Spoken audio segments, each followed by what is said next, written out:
এক গ্রামে 3 বান্ধবী ছিল, তিলোত্তমা, বিনোদিনী আর কদম। তারা একসাথে পুকুর ঘাটে স্নান করতে যেত, একসাথে আড্ডা দিত। কিন্তু তাদের একটা খুব খারাপ স্বভাব ছিল। যেই একজন একটু আড়াল হতো, বাকি দুজন মিলে তার পিঠ পিছে বদনাম শুরু করত। একদিন পুকুর ঘাটে তিলোত্তমা একটু আগে স্নান সেরে বাড়ির দিকে রওনা দিল। সে আড়াল হতে না হতেই বিনোদিনী কদমকে বলল, দেখছিস কদম, তিলোত্তমার চালচলন? ওর স্বামী তো শহরে থাকে, আর ও এদিকে নতুন শাড়ি পরে ঢং করে ঘুরে বেড়ায়। নির্ঘাত কোনো চক্কর আছে। কদমও তাল মিলিয়ে বলল, ঠিক বলেছিস, ওর স্বভাবটা আমার শুরু থেকেই ভালো ঠেকেনি।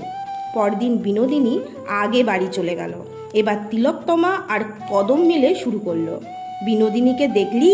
লোকের বাড়ি বাড়ি গিয়ে নুন তেল ধার করে, আর নিজের ঘরে নাকি গয়নার বাস্ক লুকানো আছে। কি কিপটে রে বাবা!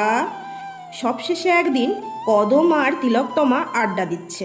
কদম একটু পানের বাটাটা আনতে ঘরের ভেতর গেছে।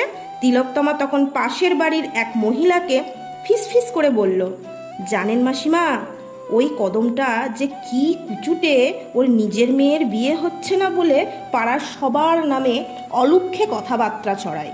ঠিক সেই সময় কদম পানের বাটা নিয়ে পর্দার আড়ালে এসে সব শুনে ফেলল। সে আর সামনে এলো না।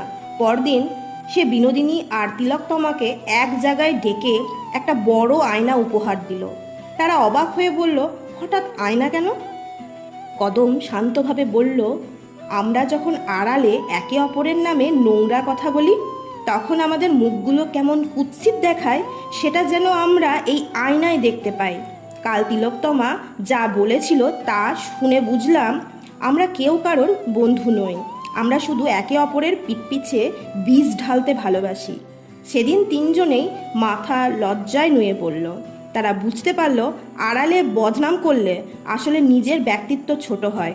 কারোর সম্পর্কে যদি কিছু বলতেই হয়, তবে তা তার সামনে বলা উচিত। পিঠ পিছে কথা বলা মানে নিজের ওপর থেকে অন্যের বিশ্বাসযোগ্যতা হারিয়ে ফেলা। কারণ মনে রাখবেন, যে ব্যক্তি আপনার কাছে অন্যের বদনাম করে, সে অন্যের কাছে গিয়ে নিশ্চিতভাবে আপনারও বদনাম করে।